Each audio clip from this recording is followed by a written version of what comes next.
you have to understand that my industry is not about celebrity chefs and about making money.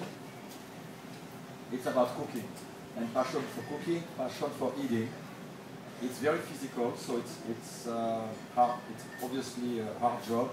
It's a lot of hours, and when everybody's having fun on New Year's Eve, Christmas Eve, Mother's Day, Father's Day, Easter, and so on, you're in the kitchen. So it's a very challenging work. And my advice is that you have to really test your passion to make sure that you come in our profession with more passion than the challenges, and therefore you will obviously live your passion. And cooking is something that is extremely, how can I say, rewarding for the people who are passionate about cooking. And I would say just test your passion as much as you can, and then make the jump. Well, I've already been